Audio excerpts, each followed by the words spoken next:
इमरान खान ते कातलाणे हमले खिलाफ मुल्क के मुख्तलिफ शहरन में पीटीआई कारकुन रस्तन ते अची विया। कराची, इस्लामाबाद ऐं लाहौर में पुलिस ऐं कारकुनन विच में चकरियूं। पुलिस जी शेलिंग, केतिराई कारकुन गिरफ़्तार। कराची में शाराय फैसल ते एफटीसी वट पीटीआई कारकुन ऐं पुलिस विच में चकरियूं, केतिराई कारकुन गिरफ़्तार। इस्लामाबाद में फैज़ाबाद इंटरचेंज बि मैदान जंग बणिजी वियो। पीटीआई कारकुनन पारां अॻिते वधण जी कोशिश, सिक्योरिटी एहलकारनि मथां पथराव, पुलिस शेलिंग करे खेनि रोके वरितो। वक़्फ़े सां चकरियुनि जो सिलसिलो जारी। लाहौर जे गवर्नर हाउस ॿाहिरां पीटीआई जे मछलियल कारकुननि जी भञ ठाह टायरनि खे बाहियूं।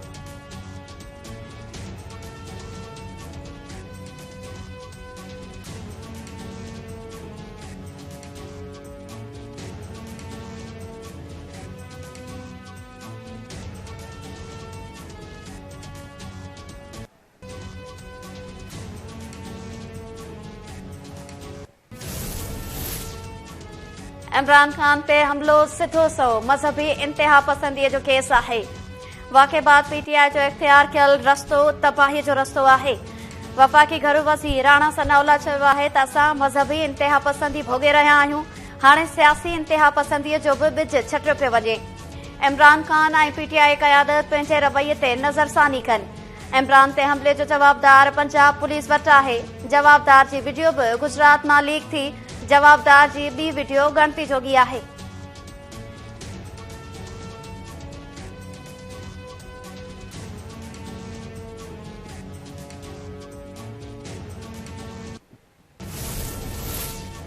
इमरान खान ते हमले जी जांच जारी।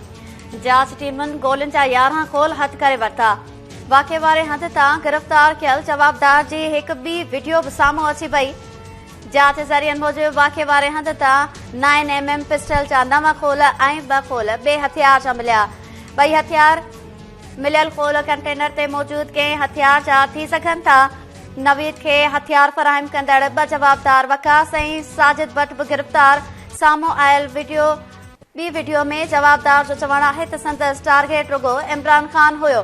हुन ॿियो कंहिं ते बि फायरिंग न कई। 8 गोलियूं फायर थियण बाद पिस्टल में गोली फासी पई।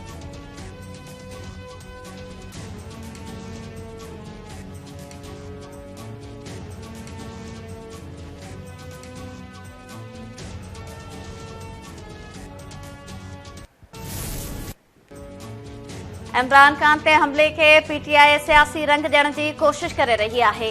मामले के सियासी बणाइण बदिरां ज़िम्मेवारनि खे बेनकाब कयो वञे। दिफ़ा वारे वज़ीर ख्वाजा आसिफ जो क़ौमी असेंबली में ख़िताब। ख्वाजा आसिफ चयो त बिना जांच जे वज़ीर आज़म, घरू वज़ीर ऐं हिकु सीनियर फ़ौजी ऑफिसर ते इल्ज़ाम हयो वियो। वाक़े जो अहिड़े पासे रुख मोड़े पियो वञे जितां को बि रुख न मिलंदो। सभ खां वॾो सान्हो बेनज़ीर भुट्टो जी शहादत जो हो। सान्हे बाबति घणनि सवालनि जो जवाब नाहे मिलियो। हिकु जज एतराफ़ कयो त ज़ुल्फ़कार भुट्टो जो दबाव में अदालती क़त्ल कयो। इमरान ते हमले वारे वाक़े जी जांच लाइ JIT जोड़ी वञी।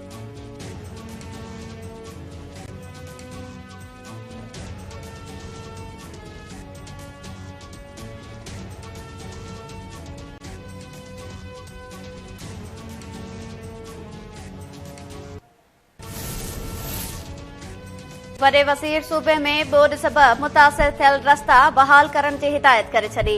मुराद अली शाह जी सदारत हेठ सिंध में ॿोॾ सबबि मुतासिर थियल रोड्स बाबति इजलास। ब्रीफिंग ॾींदे ॿुधायो वियो त सूबे जे 23 ज़िलनि जा 71 रस्ता मुतासिर थिया आहिनि। रस्तनि जी बहालीअ ते 46 अरब 32 करोड़ रुपया ख़र्च ईंदो। मुराद अली शाह चयो त रोडनि जी मरम्मत लाइ स्कीमूं जोड़ी वञनि। हलंदड़ माली साल जी बजट मां रस्तनि जी अॾावत खे यकीनी बणायो वेंदो। रोडनि जी तामीर लाइ शहरी तरक़ियाती बैंक खां मदद वरिती वेंदी।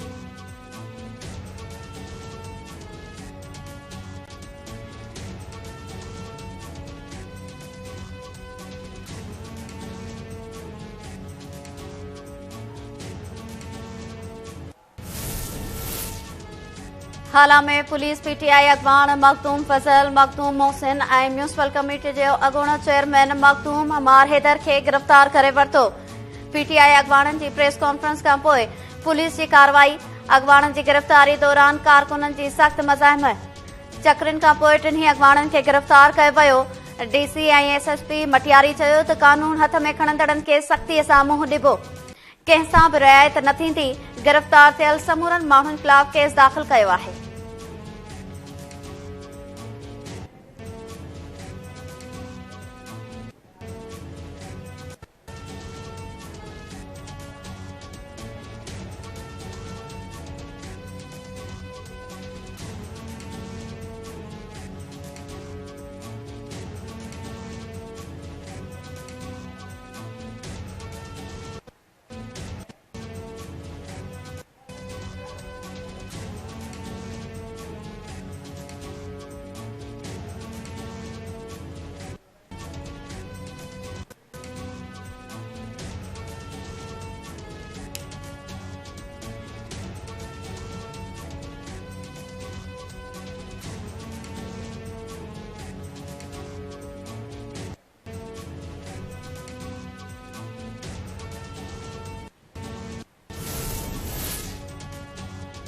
कराची जी मच्छर कॉलोनी में 2 नौजवाननि खे बेदर्दी सां क़त्ल कंदड़ वधीक 4 जवाबदारनि जी सुञाणप थी वई।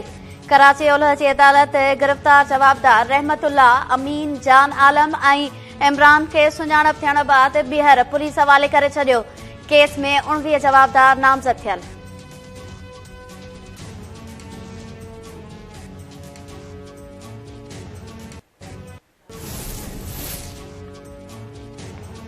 नौशरो फिरोज में शहनाज अंसारी जे क़त्ल केस जे फ़ैसिले ख़िलाफ़ वारसन जो प्रेस क्लब आॾो धरणो। शहनाज अंसारी जी धीउ फातिमा अंसारी जो चवणु आहे त बरी थियल जवाबदारनि असांजे साम्हूं अमड़ खे क़त्ल कयो। समूरा सबूत हुजण बावजूद इंसाफ़ नाहे मिलियो। फ़ैसिले ख़िलाफ़ आला अदालत वेंदासीं।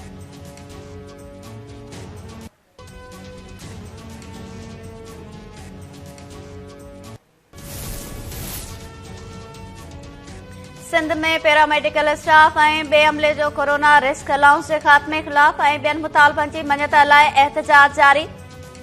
कराची, गंबट, कुंडरी ऐं ॿियनि शहरनि में पैरामेडिक्स अमले पारां एहतजाज कयो वियो। मुज़ाहिरनि पारां कोरोना रिस्क अलाउंस बहाल करण जो मुतालबो।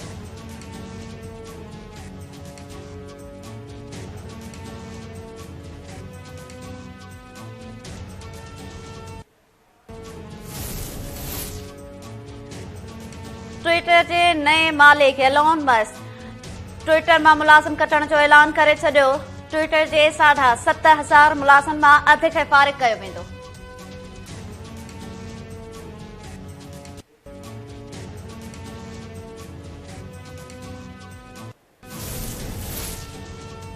ऐं T20 क्रिकेट वर्ल्ड कप जे ग्रुप 1 जी मैच में न्यूज़ीलैंड आयरलैंड खे 35 रन्स तां शिकस्त ॾेई छॾी।